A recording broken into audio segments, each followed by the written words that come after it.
Alright, so it's early in the morning before work, and I'm going to try to get all this brass annealed because it is Tuesday and I'm hoping I can get started loading this ammo tonight, because that gives me today and tomorrow, or tonight and tomorrow night, to load the ammo. Then Thursday, if anything goes wrong, then that gives me an extra day, because I'm leaving Friday morning to Reveille Peak, so I'm almost out of time. I worked on my rifle last night because, as you guys know, I was having extraction issues. Here it is. Let me show you the bolt. The plunger, the ejector, was actually broken. See this right here? See the little tail in the back? It's supposed to be longer than that. Okay. Also, I don't know, it's gonna be hard to show, but it has an imprint in the front from the case hammering against it. I think it's also bent, so this thing was not working properly. I replaced it last night, and now it's working perfect again. So that was just part of me doing something stupid with those 3 pieces of brass. I loaded the wrong load, and well, it didn't break anything, but it's caused a it was starting to malfunction when ejecting the brass. Okay, so anyway, that's ready to go. It's being cleaned right now. It's soaking, and of course, you guys know I use wipeout patch out. Okay, so it's soaking right now, but I'm gonna get it perfectly clean. Barrel soaking, so I'll show up to the match with a clean barrel, and I will likely bring cleaning supplies. I always do, just in case. I don't plan on cleaning between day 1 and 2, but if I feel like I need to, then I will. Okay, always be prepared. All right, so I'm gonna keep annealing this brass, and then I'm gonna go to work. So I will see you guys later this evening. Bye. All right, so this is the last of the ammo that I loaded for Reveille Peak. I loaded over 200 rounds, and this is 6x47 Lapua with 109 burgers. If you will notice, I do not mark my brass. There's a very good reason for that. The reason is everybody else marks their brass, so when I'm looking for my brass, I just look for the one without the marks. It works, trust me, it worked. Well, it only works because I'm the only one that does it. If you start doing it, then we're gonna have a problem. Anyway, these are all loaded. The rest of it is over here, and now I'm just gonna box it up. I don't get fancy with my boxes. I know a lot of you, or a lot of PRS shooters, use this real fancy ammo caddies and all kinds of stuff. I just keep them in these boxes right here. This is what I use. So I just see, if you never shot Reveille Peak actually allows you to bring your side-by-sides, your mules, or whatever you want to bring. Me and my buddy, we're gonna bring a side-by-side, so we're gonna be in that thing the entire weekend, so I get to keep my ammo in there. Whenever I just travel to matches, I still do the same thing. I just keep it in my backpack, so it's not a big deal at all to me. I've tried the ammo packs and all that stuff. It just never really worked well for me.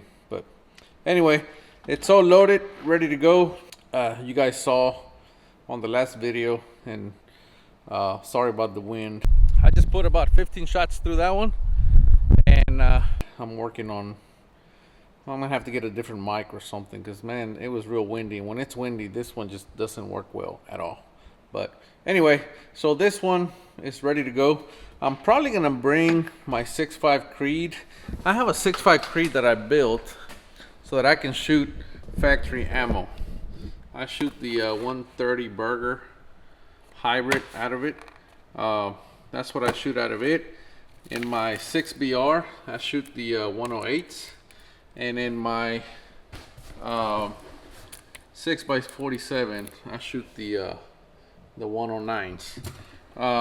So far, the 108s are probably the most consistent bullet that a Burger makes. Don't get me wrong, the 105s are great as well, but I want to give these 109s a try. So far, the 109s are doing really well, especially on my 6x47. As you guys saw, I'm pushing them on around 3,000 feet per second, 30-20. I think it's 30-20. So, I mean, that's great speed. I'm not hammering the brass. That's somewhat of a mild load. I'm gonna say about an 80% load, and it works well. So, if it works, and I'm not trashing my brass, and I'm getting great ballistics, there's nothing wrong with that. This is my 6.5 Creed. This is just built on a Remington 700 action. It's got a Collis 6-24, and of course everything I have is built on Masterpiece Arms chassis. I just like everything to be the same. They all have Collis scopes on them. They all have 26-inch barrels, except for the BR. The BR has a 28, and of course they're all running easy tuners on them. Everything's right hand bolt, because I'm right-handed. They all have Masterpiece Arms one-piece mounts, so I try to keep them as close to the same as possible to each other. I don't like to have more than 2 rifles. That's just, and I typically like to have them chambered in the exact same round. To me, that just simplifies everything.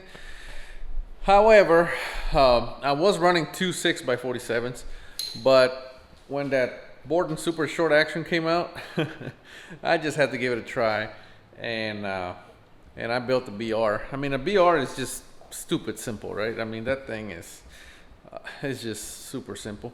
But when I shoot the BR, I shoot, my first go around, I shoot Lapua factory ammo, and this one shoots the 105 CNRs, and it's fairly slow, about 2650 feet per second. However, it's extremely accurate, and I get to fire form the brass. So once I shoot that out of it, brass is fire formed, it's ready to go. So nothing wrong with that. So again, I like to keep things real simple. But for my 2-day matches, which I haven't really shot many this year, I use my 6x47. And of course, same deal, Masterpiece Arms chassis, MPA one-piece mount, and Collis scope. On my barrels, I like to use MTU contour, and 26 inches long. So anyway, this one is, as you guys know, it's been sitting here for about 2 days now. I'm gonna show up with this thing squeaky clean to the match. Of course, we have practice day, so I'm gonna show up practice day with a squeaky clean barrel, and I don't know how much I'm gonna shoot. I'm gonna practice a little bit, I imagine, but once I do that, I don't know, I may clean it, I may not. Depends on how much I shoot. I'm probably just haven't made up my mind yet, but if I do decide to clean, I'm gonna clean, but not 100%. I'm just gonna run some patch out through it and some accelerator, patch it out, and call it a day. You know, I'm not gonna spend a lot of time getting that barrel squeaky clean like I would when I get back home. So after I'm done with the match, I'm gonna clean at least once during the match. I don't like to go over 100 rounds, maybe 150. So that depends on the course of fire. But if I add all 3 days, including practice day, then that's gonna be more rounds that I'm comfortable with. So like I said, I'll probably clean maybe after day 2. After day 1. That would be practice plus day 1. Then I can clean really well. Plus, I will also know what stage is gonna be next. So if it's gonna be a short stage, then I'm not gonna have a problem. I can just clean. I can run lock ease. Haven't really tested it, but I'm going to. This stuff is supposed to put your cold bore shots in the exact same group as your other shots. So I've been running this stuff, and it's supposed to pretty much give you peace of mind in that aspect, but I haven't tested it. Either way, the point is I'm gonna clean at least once, so I'm gonna bring all my cleaning supplies with me, which just means my bore guide, my Ziploc bag, my cleaning rod, my patches, the patch out, and the accelerator. That's all there is to it. So it's not like it's terribly hard. Usually I just clean in the bed of the truck. That just keeps it simple. Anyway, today is Tuesday, so I got all my ammo loaded. We got rained out today, so I stayed home and loaded ammo. Anyway, I have some loaded ammo that needs to be fire formed. I'm thinking about squeezing in another afternoon where I can go and shoot some practice rounds and maybe reload those rounds just in case, but I'm not sure. I mean, in a perfect world, that's what I would do. I'd go shoot about, I don't know, 50 rounds or so, just kind of practice some positional stuff, because as I've said before, positional is what gets me, okay? Prone, I'm good. It's positional, okay? So I'm trying to squeeze in one day where I can go and shoot a little positional, maybe 50 rounds. Then I can come home, reload them, and then go on practice day, and then put those 2 days together. Then I can clean the barrel after practice day, and then I won't clean it again until I get home. So anyway, like Mike Tyson said, everybody has a plan until they get punched in the face. And as of right now, my plan is very inconclusive. Anyway, thank you guys for joining me in my vlog. I hope you guys are enjoying this. Remember, give me some likes, and let's get this thing, let's give these videos a bunch of views. If you guys give me a lot of views and likes, that's gonna show me that it's worth my time doing these videos, where you guys will actually pick up on a lot of stuff that I do that I may forget to talk about when I'm doing a tutorial or a very specific video. So I'm sure you guys picked up on a lot of stuff. For example, this lock keys. I haven't talked about this at all, ever, but you just heard it here because you're watching the vlog, right? So things of that nature. Also the CLR, I think I talked about it. I haven't done a barrel cleaning video, but you already know that I use CLR and things of that nature. So anyway, give me a like. Let's get these videos a lot of views, and I will see you next time. I hope all your groups are one whole. See ya.